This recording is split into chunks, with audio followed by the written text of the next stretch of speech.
Beneath the glittering facade of Victorian society, a silent, unseen world toiled in the shadows. Their lives were meticulously ordered, yet profoundly hidden from view. What if the true power, the real secrets of an era were not in the grand pronouncements of emperors or the clash of armies, but in the quiet, relentless rhythm of lives lived just out of sight? You will delve into the hidden stories of the men and women who lived and worked in the shadows of London's bustling streets. Tonight, we invite you to uncover the whispers of a forgotten past, to explore the unseen mechanisms that truly shaped an empire. You'll meet fascinating characters who bring history to life. Let the soothing cadence of the narrative transport you to a time when life was simpler, yet the challenges were real. Allow yourself to be captivated by the tales of courage, resilience, and hope that will inspire you to embrace the beauty of a life well lived. What did the average Victorian scullery maid eat? What did she have for breakfast, lunch, and dinner? The core of your breakfast would probably consist of bread and something to spread on it. Her midday meal, like her breakfast, was designed to sustain her through her unending duties, not to nourish or please. Picture a crusty piece of bread, likely left over from the night before, dipped in the remaining gravy or soup from the previous evening's supper, the only real difference being the absence of a midday break. From a working perspective, the day would commence with the same early morning routine, the same perfunctory breakfast, and the continuation of the unending cycle of domestic duty. Cleaning, scouring, polishing, laundering, organizing, and dusting would fill your day as you maintained the grand estate, anticipating the needs of your employers and their guests. Sundays were often a busier day than usual, with the family preparing for the week ahead, and perhaps receiving visitors. This meant more extensive cleaning, more frequent requests, and an overall intensification of the workload. The rhythm of the household was not altered by the Sabbath. In fact, in many ways, the demands of the household increased on this day. The afternoon might bring a rare respite. In some households, there was a tradition of giving servants a midday dinner on Sundays. This meal, often more substantial than your weekday lunch, might include a bit of roast meat alongside the customary potatoes and root vegetables. It was an acknowledgement of the extra work done on this day, but it was far from a weekly treat. Most families did not provide this extra meal, and your Sunday continued much like the weekdays. A long, unrelenting cycle of work punctuated by the same sparse meals. The evening would see the same routine, the same modest supper of potatoes, possibly a bit of meat or soup, eaten quickly and in silence. Your Sunday would end as it began, in the dim lamplight of the scullery, the smell of stale grease, and damp stone heavy in the air, the sound of the ever-present scrubbing and clattering, your constant companions. The endless cycle of work with little respite, and simple, repetitive food would continue until the ringing of the bell signaled the beginning of another Monday and another week in the unrelenting routine of a Victorian scullery maid.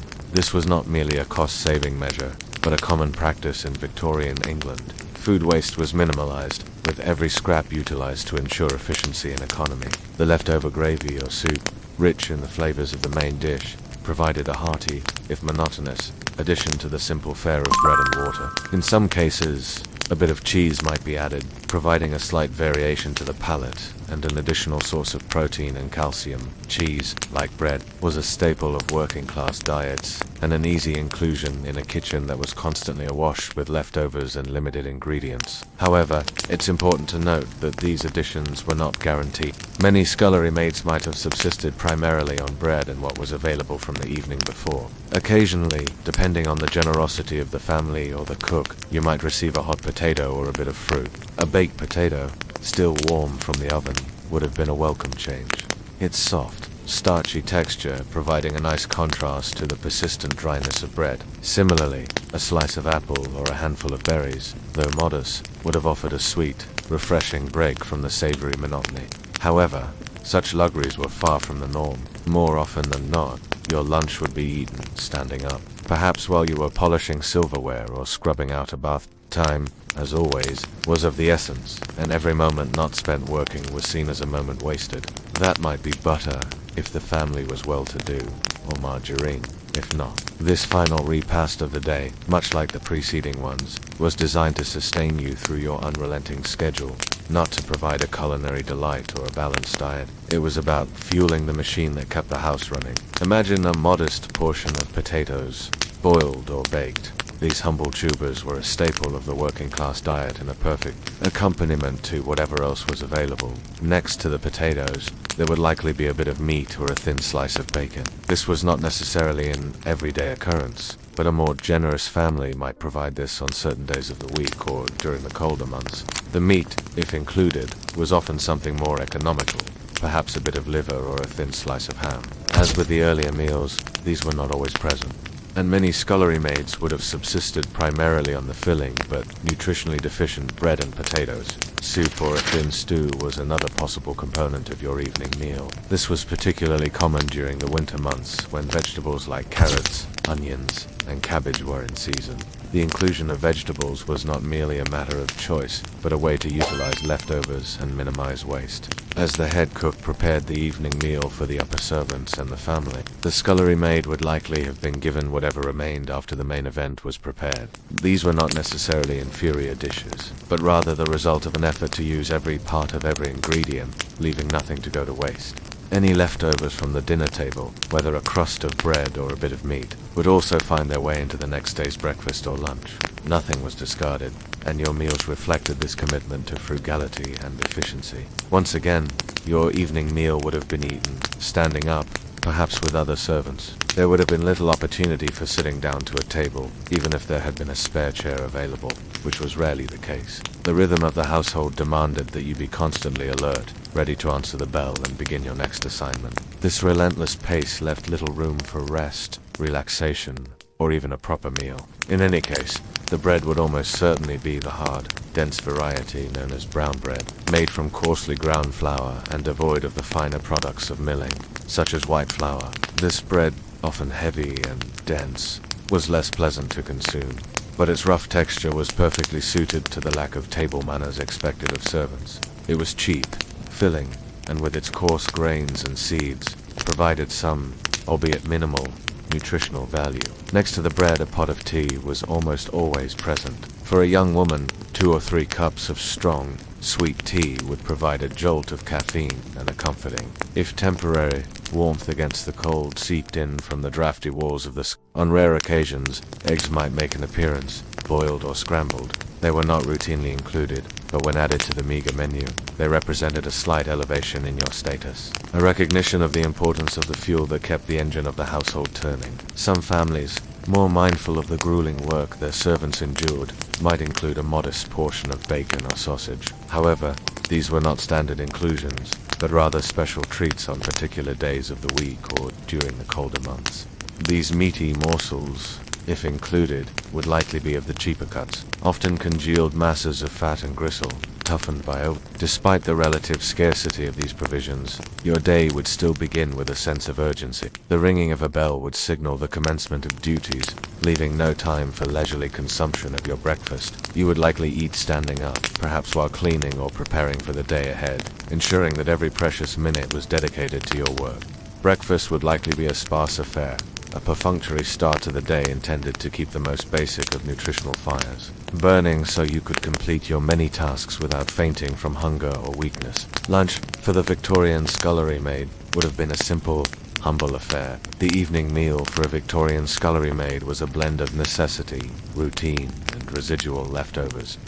So you're having a lovely day, a nice hot bath, maybe reading a book, or perhaps you're about to settle in for bed. But let's imagine for a moment that you are not here in your comfortable home, but rather you are a scullery maid living in service in a middle-class Victorian household.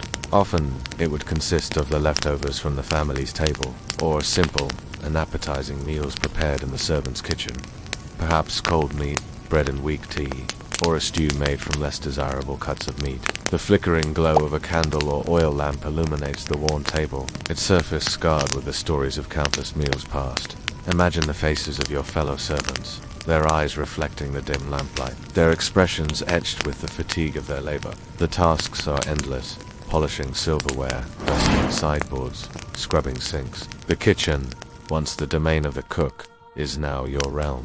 With each stroke of the cloth, you erase the remnants of the day, striving for perfection in a world that offers little. The hours pass in a blur of activity, punctuated by the scrape of chairs and the murmur of departing footsteps. The house settles into an uneasy quiet, broken only by the distant laughter of the family you serve. Their revelry is a distant, mocking echo in the cavernous halls. You glance at the clock on the wall, its hands ticking away the minutes until your chores are done for the evening. The scent of lavender water or potpourri, meant to mask the pervasive odor of stale waste and chamber pots, hangs heavy in the air. The faint glow of a street lamp spills through the window, illuminating the dust motes, dancing in the stillness.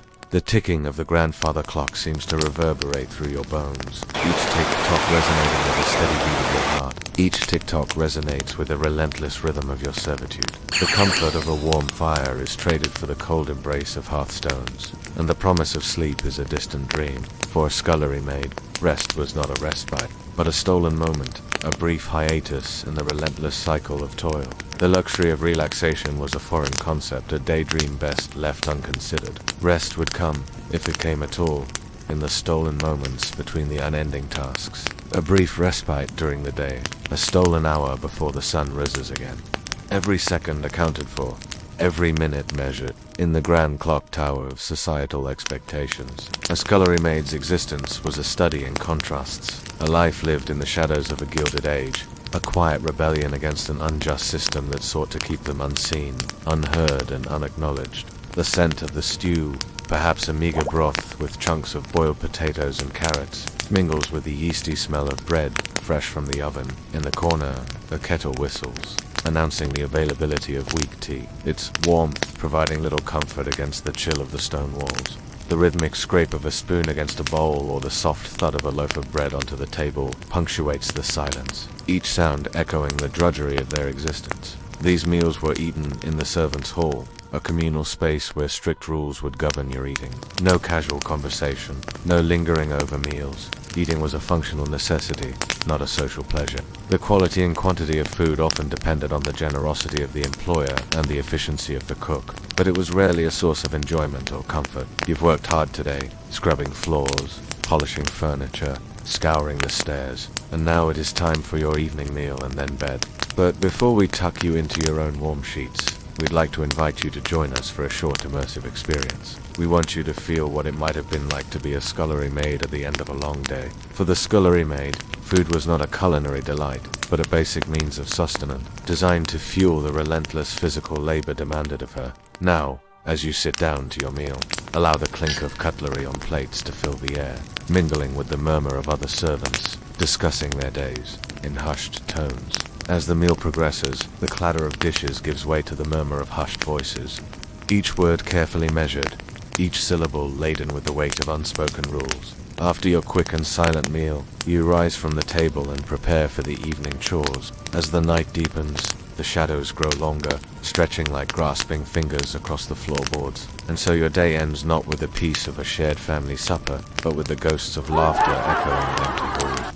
Florence Nightingale, the name synonymous with a gentle lamp, still evokes images of quiet heroism and selfless service. But beyond this revered image lies a compelling narrative of a woman who defied societal norms, challenged rigid hierarchies, and left an indelible mark on healthcare reform. Her journey was not merely one of compassion, but of calculated strategy and quiet revolution. Their weapon of choice, data. They meticulously collected and analyzed statistics on mortality rates, causes of death, and the effectiveness of various medical practices. She continued to live a life of quiet service, largely shunning the public eye and resisting attempts to make her a dame or even a burden. Her insistence on data-driven reform helped establish healthcare as a field grounded in evidence rather than tradition or prejudice. Moreover, her emphasis on sanitation and infection control, as well as the training of nurses, dramatically improved healthcare outcomes and saved countless lives. And to recognize that sometimes the greatest revolutions are sparked by the quietest of flames. Florence Nightingale's story is not just a historical footnote, but a vibrant testament to the power of one person's dedication to make a better world. Her life serves as a powerful reminder that profound change can emerge from the most unexpected of places, and that one person with a clear vision and an unwavering commitment can indeed make a world of difference.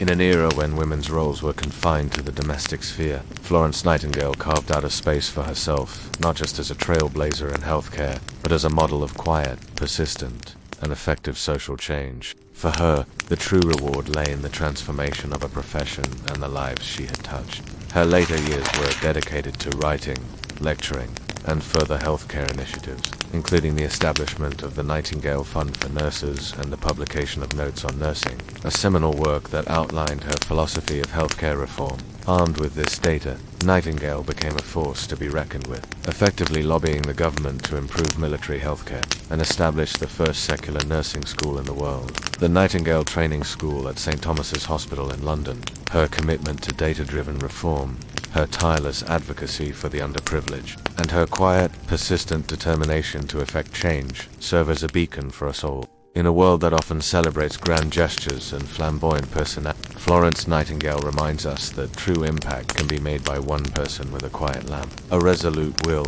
and an unwavering commitment to service.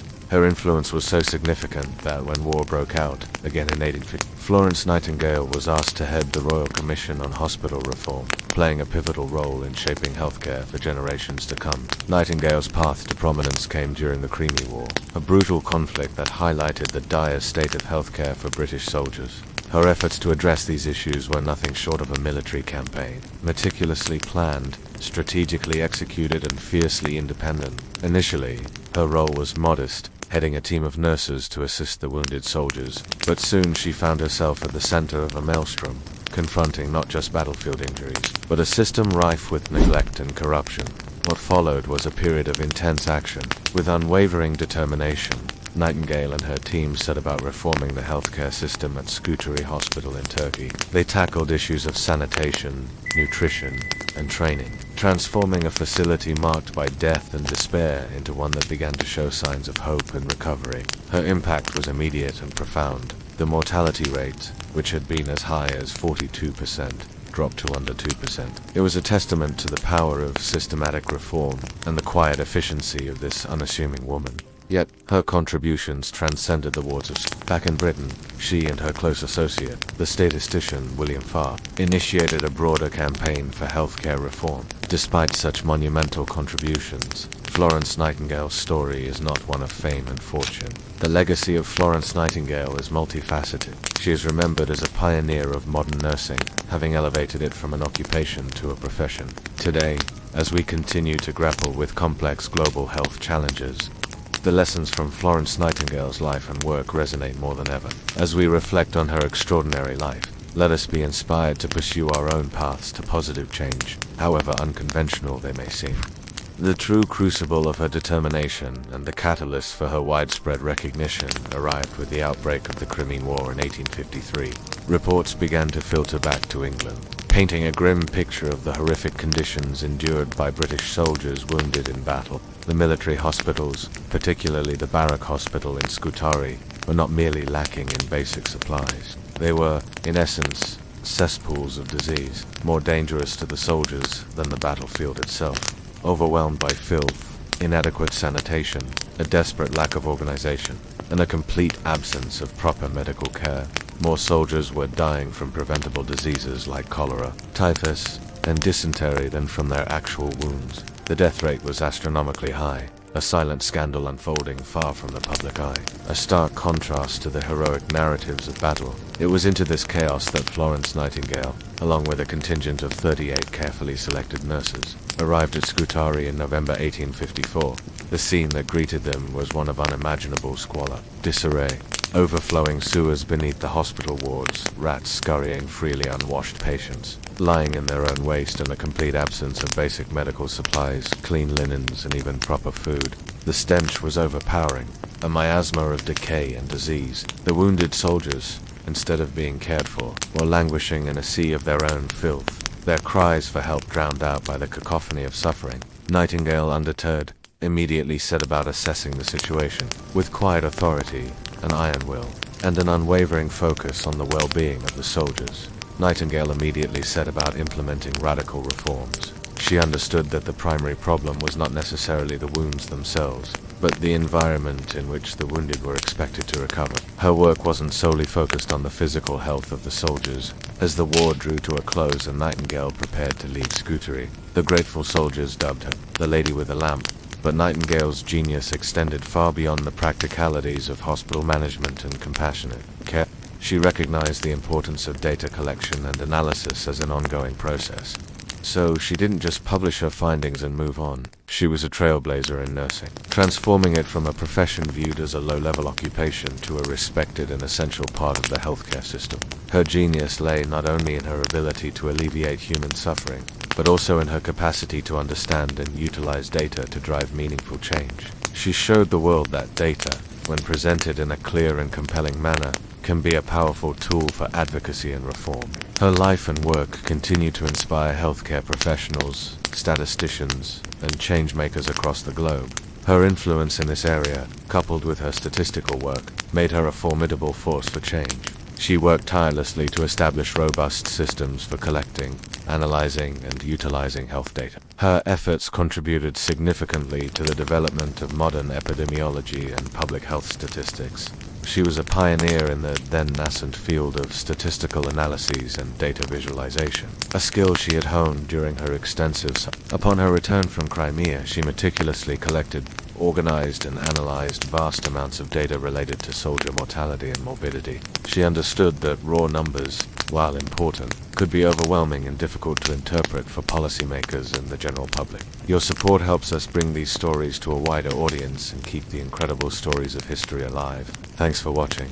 Her brilliance lay in transforming this complex data into compelling visual arguments, making the invisible patterns of disease and death starkly visible. Her famous polar area diagrams, often referred to as coxcombs, vividly illustrated that disease, not battle wounds, was the overwhelming primary cause of mortality among soldiers during the Crimean War. These innovative charts, resembling segmented roses, presented complex statistical information in a clear, accessible, and undeniably impactful way. Each segment of the coxcomb represented a month, and the area of the segment indicated the number of deaths from various causes. A segment with a larger area represented more deaths than a smaller one. By superimposing the monthly death charts onto one another, Nightingale was able to demonstrate how the number of deaths from different causes fluctuated throughout the year. For example, the chart would show a spike in deaths from wounds and injuries during the winter, reflecting the higher mortality rates associated with battle during that season.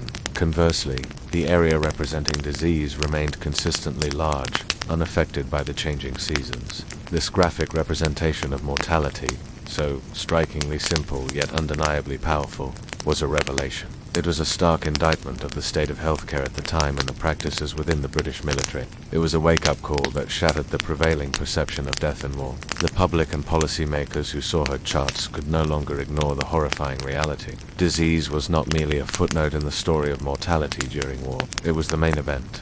And the reasons for these high rates of disease were glaringly obvious. A consequence of unsanitary conditions and a lack of basic medical care. Her work saved countless lives and led to major improvements in sanitation, hospital care, and medical training. But Nightingale's genius did not stop at creating impactful visuals. It should be noted that Nightingale's contributions extended far beyond the realm of data and statistics. Florence Nightingale's compassionate service during the Crimean War is rightfully celebrated. It is equally important to recognize her pioneering work in statistics and data visualization. She taught the world that clean air, clean water, efficient drainage, cleanliness, and light were not mere comforts, but essential components for health and recovery. People believed diseases were caused by imbalances in the body's humors or even divine punishment. Nightingale was no armchair theorist. She based her ideas on meticulous observation and data analysis, a hallmark of her approach. For instance, she noted that patients in overcrowded wards with inadequate ventilation and sanitation were more susceptible to illness and had slower recovery times. Armed with this insight, she didn't just complain about the situation. She worked tirelessly to address it, influencing the design of hospitals and public health policies to incorporate better sanitation and hygiene practices. Your support allows us to keep these stories alive, ensuring that their quiet echoes continue to resonate, inspiring more quiet revolutions in our world. But Nightingale's keen observations on the impact of environmental factors led to groundbreaking changes in how we approach healthcare. This understanding, born out of observation and experience, is now a cornerstone of public health campaigns around the globe. In a world that often values loud, disruptive action, she showed that quiet, meticulous work can bring about profound change. Perhaps you're working to improve conditions in your community or striving to make small, positive changes in your everyday life. Remember, big revolutions often start with small, seemingly insignificant steps. Florence Nightingale didn't set out to be a revolutionary. She simply wanted to do her best in each moment, tending to the sick, observing the patterns, asking questions, and seeking answers. Her story is an inspiration, a reminder that even in the smallest, quietest corners of our lives, we have the power to make a profound difference. Her story is a reminder to observe, analyze, and act, to question prevailing beliefs and to use data not just to inform, but to transform.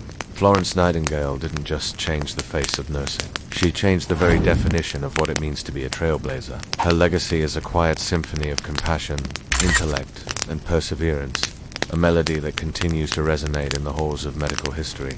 Here she set standards for education, practice, and ethics that are still recognized and built upon today. This innovation in data presentation is still used extensively in medical and scientific fields today, a testament to its enduring impact. Her focus on preventative care and sanitation laid the groundwork for modern epidemiology and public health initiatives worldwide. But in reality, Florence Nightingale's legacy is much more vast and profound than the lamp she carried. At a time when being a nurse was considered a disreputable occupation, almost a servant's role, she elevated it to a respected and noble profession. Through the establishment of these training schools, Nightingale aimed to create a structured, systematic approach to nursing, moving it away from ad hoc, haphazard practices to a formalized, respectable profession. You see, while she tended to the sick and wounded, quietly revolutionizing battlefield medicine, her true passion lay in reforming the very foundations of nursing itself. In 1860, she established the first training school for nurses at the Institute of Protestant Dean, an initiative that would later evolve into the renowned Nightingale Training School at St. Thomas Hospital in London.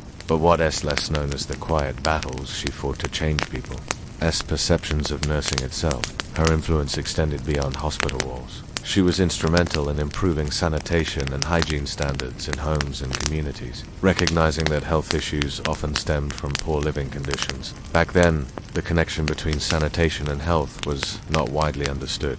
She was a trailblazer, yet her methods were anything but radical. One of her most significant contributions was the introduction of the polar area chart, a visual representation of data that helped communicate complex health trends in a clear, concise manner. It is hard to imagine a time when whispering sweet nothings through a bouquet of flowers was a thing, but it's true. During the Victorian era, people used flowers as a way to communicate secret messages to one another. This practice is called florography, and it's surprisingly more interesting than it may seem at first glance. So, let's dive right in. The word itself is derived from the Greek words for flower and writing, and the practice was particularly popular in Victorian England, although it had been used in other cultures long before then. As you might have guessed, there were a lot of flowers used in this practice, and the meanings were often quite complex and nuanced.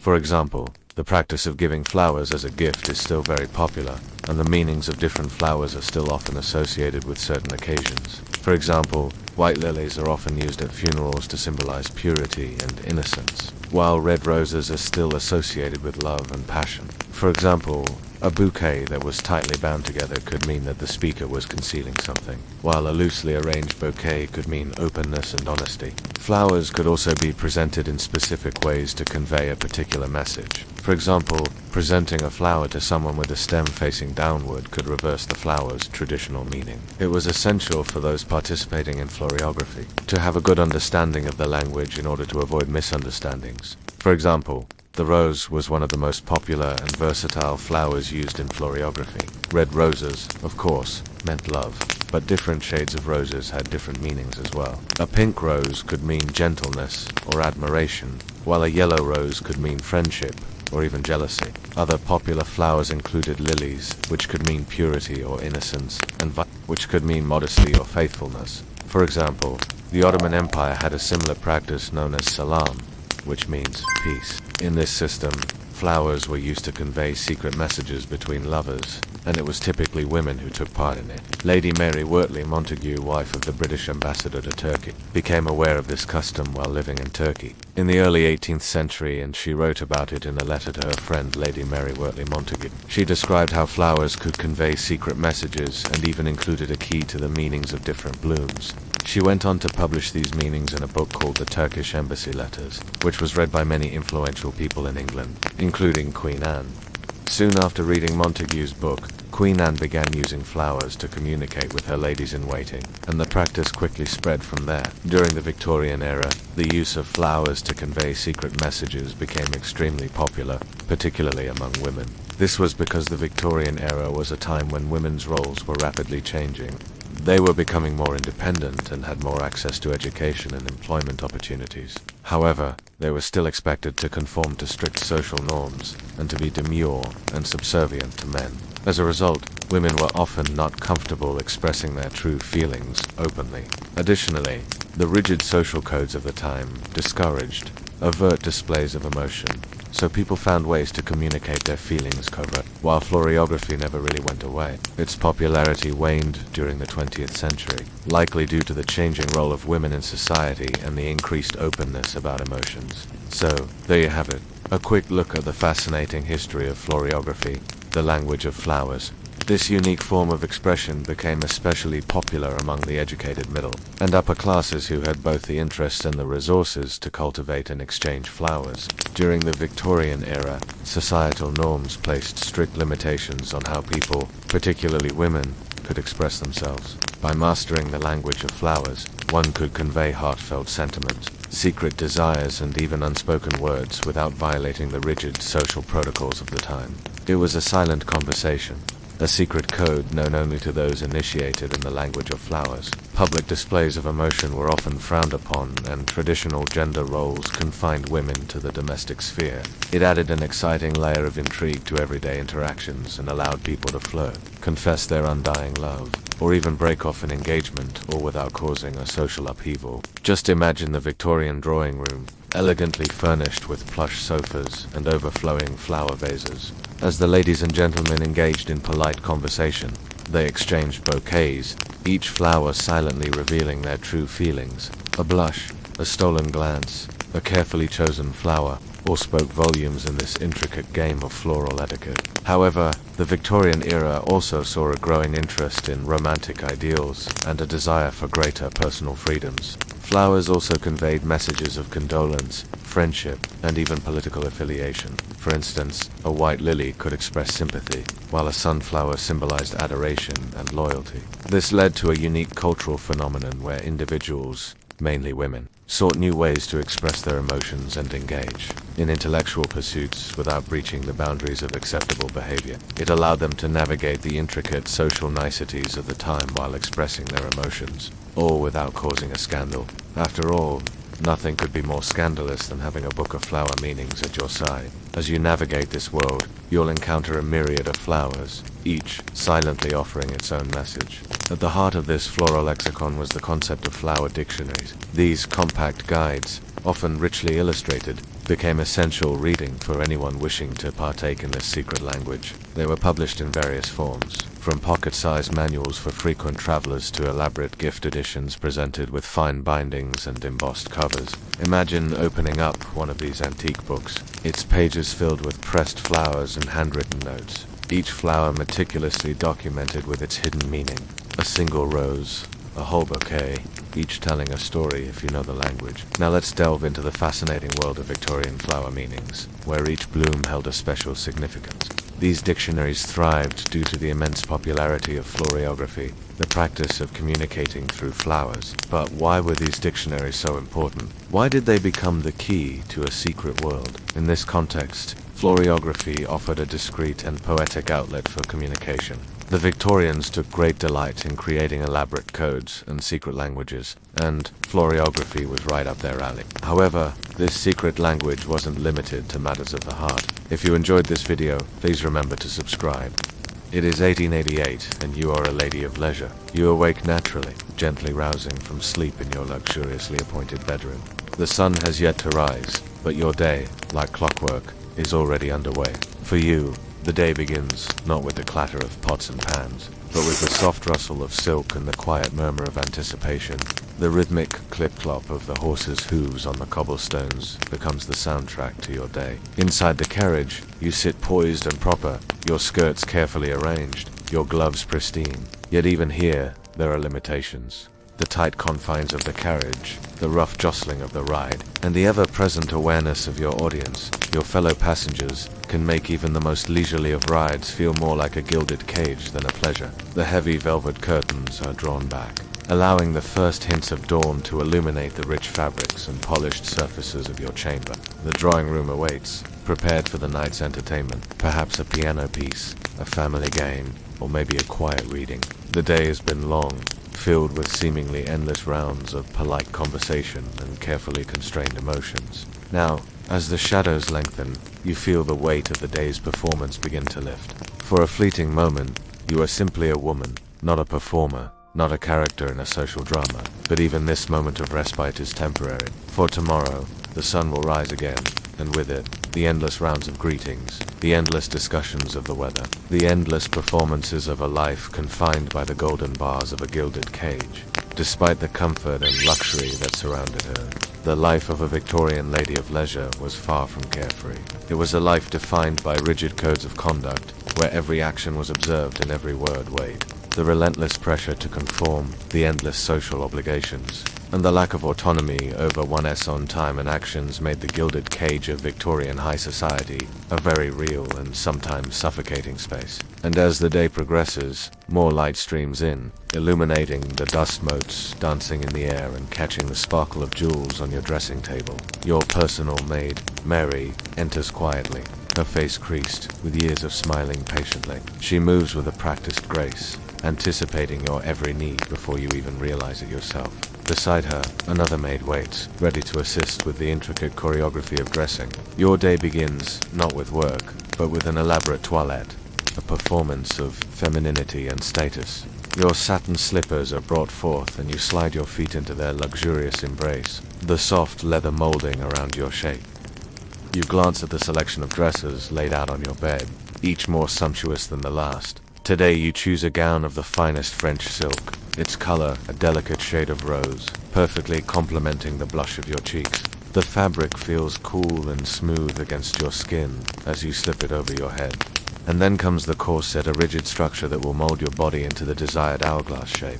Mary stands patiently, her hands steady as she laces the corset tight, her movements practiced and efficient. With the corset secured, layers of petticoats and underskirts are added, their rustling sounds a gentle accompaniment to the quiet room. Finally, the finishing touches, a delicate lace shawl to complete the ensemble. The drawing room awaits, its windows thrown open to the fresh morning air. As you enter, the scent of roses from the garden below drifts in, mingling with the aroma of beeswax and polished wood. You sink into the plush armchair, aware of the approving glance from your mother seated beside you. Soon, callers will arrive, and you know that you must maintain an air of graceful composure, offering polite smiles and murmured greetings. Conversation will flow, light and witty repartee, gossip, and the latest news from London society.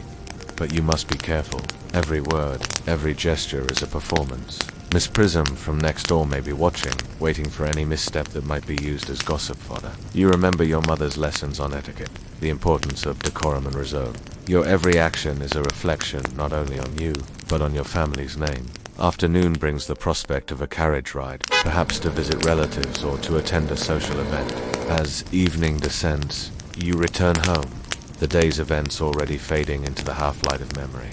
Imagine a life meticulously planned, where your days are filled with a series of calls and engagements, each demanding a specific set of behaviors and appearances. This was the daily reality for a Victorian lady of leisure. In this carefully constructed world, a woman's value was often tied to her ability to maintain a specific set of rituals and adhere to a rigid social code. Each activity came with its own set of social conventions and expectations. It was a testament to the rigid social structure of the time and the precarious position of women in it. The value of a woman was largely determined by her ability to perform these rituals flawlessly. To be a Victorian lady of leisure meant living life according to a set of rules that dictated not just what one should do, but also how one should behave, dress, and even think. It was a life of endless performances, where every action, every word was scrutinized and every slip could have lasting consequences. But despite the constraints, these ladies found ways to express their individuality and agency within the limits of their society. They used their skills and intellect to navigate the social world,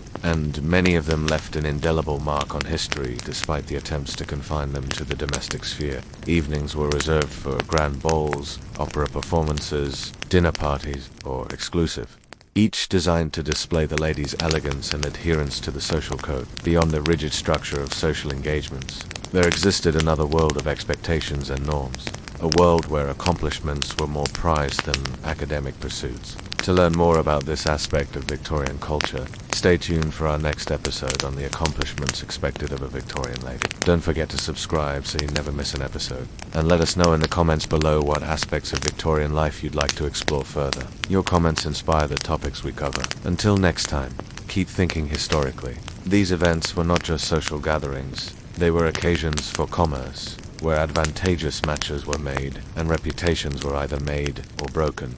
The pressure to conform, to speak and behave in the expected manner, was immense. Any lapse in etiquette or deviation from the approved code of conduct could result in social ostracism, a fate worse than death for a woman whose social standing was her primary form of security.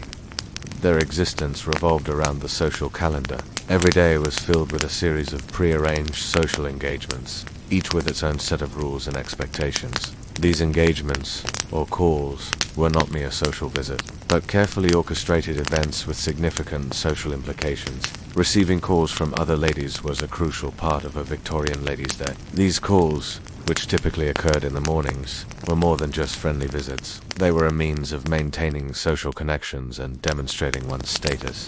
The lady receiving the call would have been made aware of the impending visit through an exchange of calling cards. Stiff, unbending pieces of pasteboard used as a substitute for an actual call. The card would indicate the time at which the visit would take place, and any deviation from the stated time was considered rude.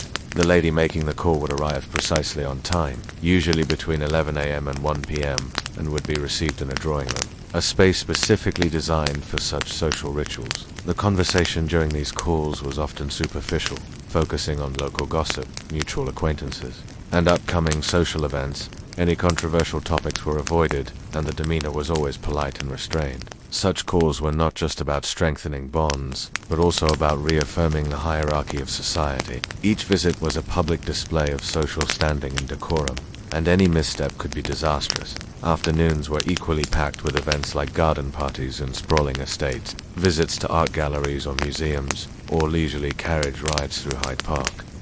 A typical Victorian lady's day was thus a carefully performance. As we conclude our journey through the life of a Victorian lady of leisure, let us turn our attention to the realm of education and accomplishments that shaped these women. Though she presided over a large household, her involvement in its day-to-day management was typically from a distance, through the intermediary of her senior servants. She would oversee the housekeeper, who in turn managed the vast retinue of lower servants. She might plan menus, approve budgets, and ensure the smooth running of the domestic machinery. The Victorian lady of leisure had limited personal freedom. Her movements were often restricted, her opinions often secondary to those of her father or husband. One lived in constant physical exertion, her body aching from endless toil. The labor of maintaining appearances, adhering to rigid social codes, and fulfilling expectations that left little room for individual expression or true autonomy. Picture the drawing room with its heavy drapes and suffocating floral wallpaper. Imagine the muffled sounds of the upper servants' hall, their hushed voices and measured steps, and then, just below the drawing room, visualize the scullery with its grime-coated walls and flickering gaslight illuminating swirls of steam and the ceaseless flow of dishes. Hear the rhythmic clatter of plates and the murmur of gossip exchanged between the maids as they polish and scrub. Let the discordant symphony of their vastly different worlds blend together, a testament to the stark contrasts and surprising harmonies of Victorian life. Her cage, though gilded, was still a cage, and the price of her privilege was often a profound lack of personal freedom and self-determination. Rest now, dear viewer, and may your dreams be filled with the spectral echoes of bygone eras. The other navigated a world of elaborate social rituals, her mind often weary from the demands of etiquette. One yearned for a moment of privacy, a quiet corner to call her own. The other lived a life under constant public scrutiny, every action and interaction observed and judged. Her life was largely dictated by the conventions of society and the expectations of her family. The ultimate expectation, and indeed the primary purpose of her upbringing, was to marry well, to secure a financially advantageous match, and to produce heirs to continue the family line. Her identity was often inextricably linked to her marital status and her husband's position in society, rather than her own individual achievements or desires. Divorce was rare and scandalous, leaving little recourse for unhappy marriages. Her property upon marriage often became her husband's, further limiting her autonomy. She was in many ways a valuable possession, a symbol of her husband's success, a valuable possession, a symbol of her husband's success, a trophy wife rather than an independent individual. But rarely would her hands touch the grime of the kitchen, or the dust of the drawing room. Her role was supervisory and administrative, delegating tasks and ensuring that the household ran like a well-oiled machine, reflecting positively on her husband's status and her own capabilities as a mistress. The responsibility for the household's smooth operation, however, rested squarely on her shoulders. Even if the physical labor did not, any lapse in the household's efficiency or appearance would reflect poorly on her, adding a layer of pressure to her seemingly leisurely existence. Her leisure time, when she had it, was often genteel and refined, reading novels, writing lengthy letters to friends and family, engaging in polite conversation, or perhaps a quiet stroll in the meticulously maintained garden were common pursuits. These were activities that reinforced her refined status and provided a gentle escape from the constant pressures of her social role, allowing for moments of quiet contemplation amidst the whirlwind of social obligations. However, even these moments of leisure were often structured and observed, rarely offering true solitude or uninhibited silence. Yet, beneath this veneer of comfort, elegance, and seemingly endless leisure lay significant constraints and often stifling expectations. Contrast this life with that of the scullery maid, and the vast chasm between their existences becomes starkly apparent. The Victorian lady of leisure, for all her finery and comfort, was often confined by a different kind of labor. As you drift off to sleep, envision the grand staircase with its ornate banisters and suffocating floral wallpaper. With this vivid imagery, allow your thoughts to wind down, each image fading into the next like the last scene of a long day's drama. Behind the shimmering facade of the Industrial Revolution, where factories churned out new wealth and inventions, and drawing rooms echoed with polite conversation and the tinkling of piano keys, there existed an unseen world, a hidden engine that kept the wheels of Victorian society turning. It was a world of polished boots, starched collars, and the constant clatter of footsteps on the stairs, and explore the lives of those who served, the unseen engines that powered the Victorian way of life. You may have heard the term upstairs, downstairs, used to describe period dramas set in the Victorian era, and stables, its footmen and housekeepers, to the more modest middle-class home with its single-person general servant.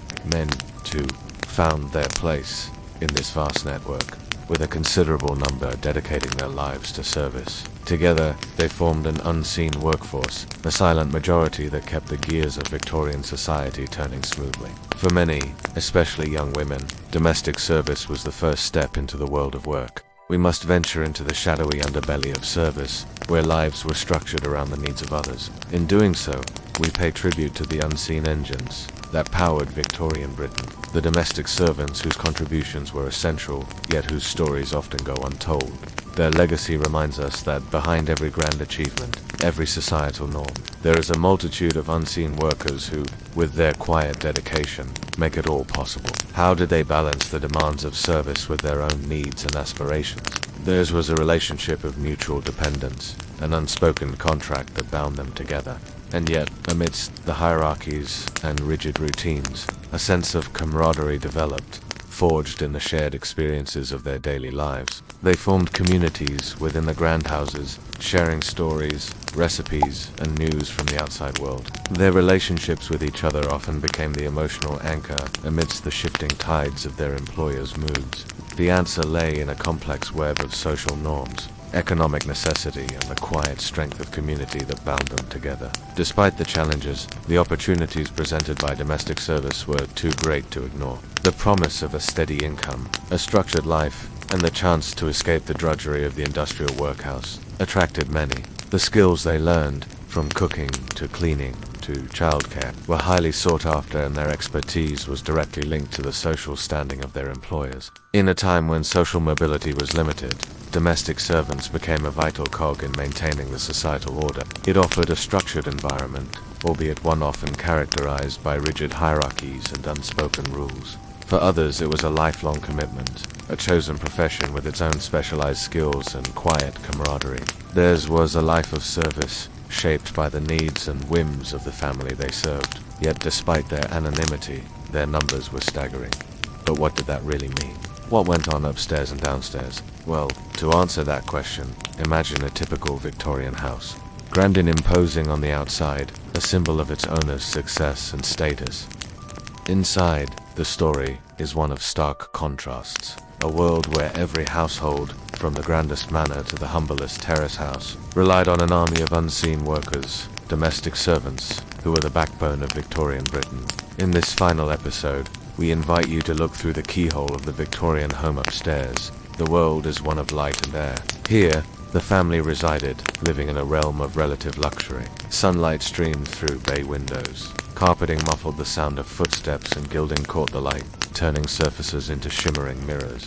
Downstairs, however, was a different world altogether. The kitchen, scullery, and pantry were dimly lit, often overcrowded spaces filled with the aromas of cooking. The sharp taps of cleaning agents mingled with the sweet scent of roasting meat and fresh bread. The constant clatter of pots and pans was punctuated by the murmur of hushed voices and the scrape of chairs on stone floors.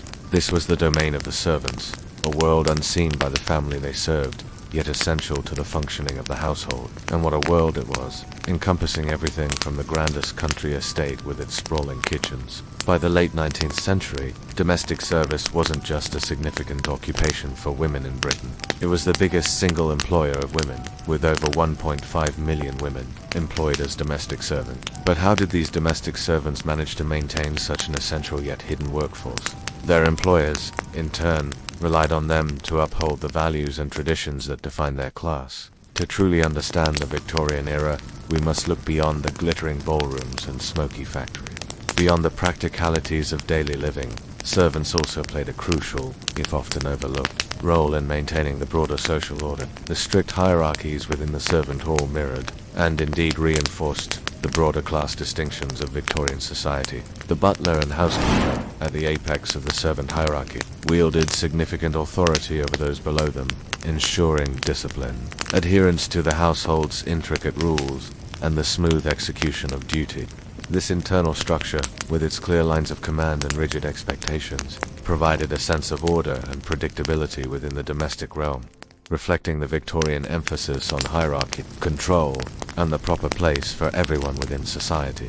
Each servant had a specific role, from the footman to the parlor maid, the cook to the kitchen maid, and a strict pecking order governed their interactions and responsibilities. New servants, particularly those from rural areas or from less privileged backgrounds, were often rigorously trained in the ways of the house, learning the unspoken rules of deference, the precise timing of meals, and the intricate etiquette of serving. This training, often harsh and demanding, instilled a sense of discipline, conformity, and obedience that extended beyond the household walls, contributing to the overall stability of the social system. The servant hall was a microcosm of Victorian society, with its own pecking order, its own rivalries, its own gossip, and its own unspoken codes of conduct. Promotions within the servant hierarchy were rare but highly coveted, offering a glimmer of upward mobility within a rigidly structured system.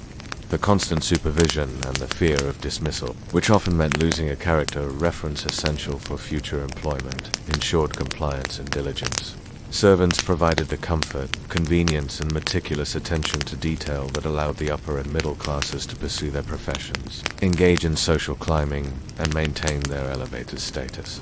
Consider the myriad tasks that were meticulously performed, often with an almost invisible efficiency.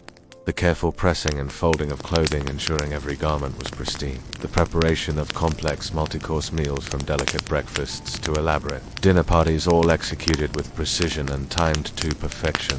The constant cleaning and polishing of vast houses, from the grandest ballrooms to the smallest nooks, ensuring every surface gleamed. The tending of children, from infants to adolescents, providing both care and education. The management of correspondence, often involving intricate social networks, the maintenance of sprawling gardens and grounds, and the endless running of errands, from shopping to delivering messages.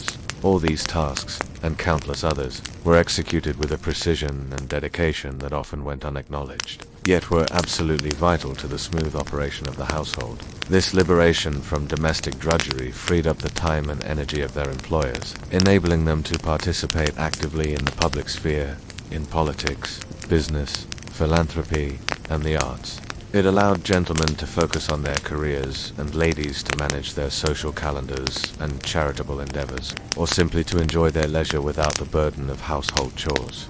The presence of servants was not just a convenience, it was a fundamental prerequisite for the Victorian way of life. A silent contract that allowed one segment of society to thrive by offloading the mundane yet essential tasks onto another. The more servants one employed, and the more specialized their roles, the higher one's social standing was perceived to be.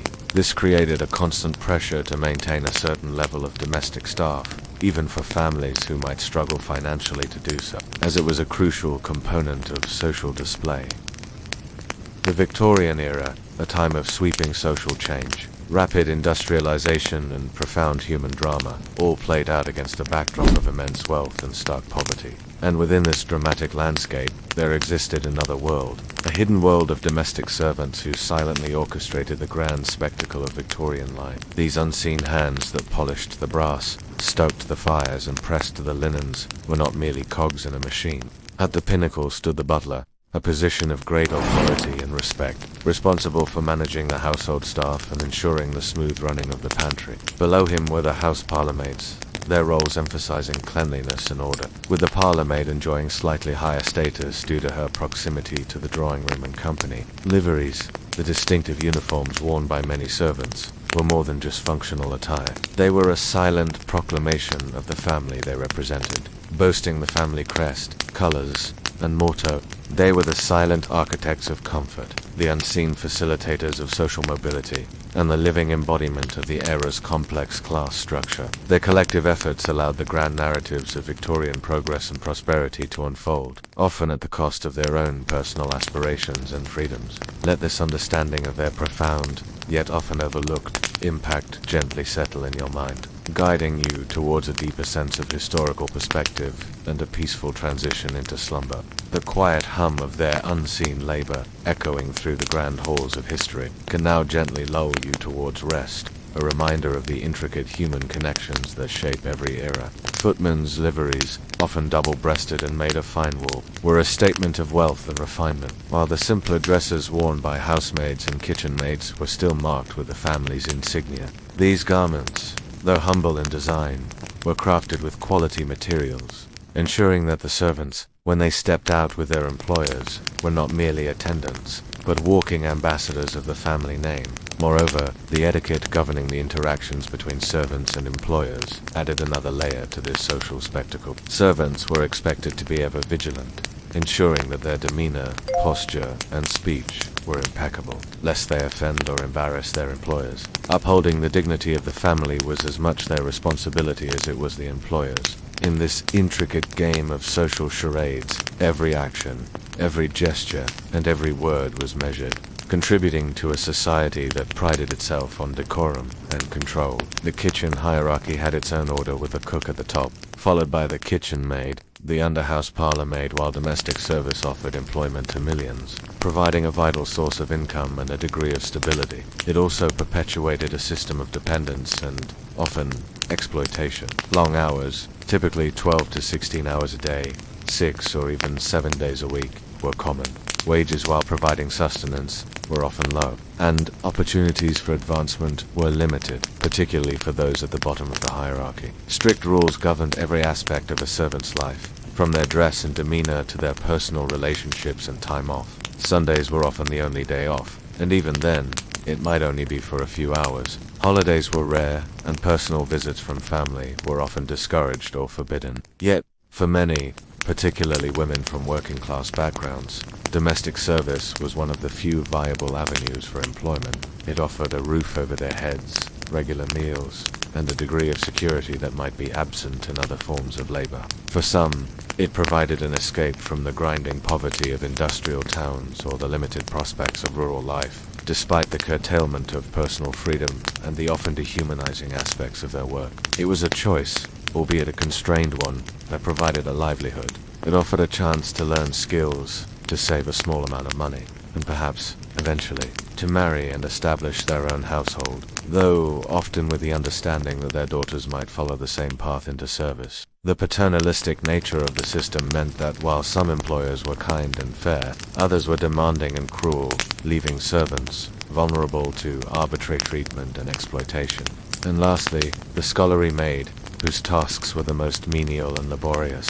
Footmen and hall boys, constantly visible to employers and guests, were expected to be impeccably turned out, serving as a walking advertisement for the family's wealth and status. Governesses, often educated and cultured individuals, enjoyed the respect of other servants, but were frequently isolated from their charges, their position liminal, straddling the line between servant and member of the family. The ladies, maids, and nursemaids occupied a unique space, entrusted with intimate tasks and given more personal freedom than other servants, but also subject to closer scrutiny and more stringent rules. Overall, this system, while rigid and often oppressive, provided a clear framework for social interaction and advancement within the servant community. Each rung on the ladder, though fraught with challenges and constraints, also came with its own set of skills, knowledge, and subtle perks.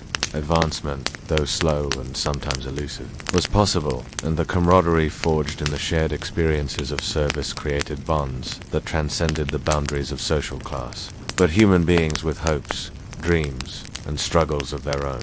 The number and type of servants a household employed directly correlated with its social standing and financial prosperity. A family with a full complement of liveried footmen, a highly skilled cook, a governess for the children, a coachman, and a retinue of housemaids and kitchen staff was clearly of a higher social stratum than one with only a single overworked general servant. The visibility of servants, particularly those in livery who might accompany their employers in public or answer the door, was a public declaration of wealth and position, a silent advertisement of their employer's success and social ascendancy. The more specialized the servants, the greater the prestige. For instance, having a separate cook and kitchen maid, rather than one person performing both roles, indicated a higher level of This display of domestic staff was a crucial component of Victorian social competition.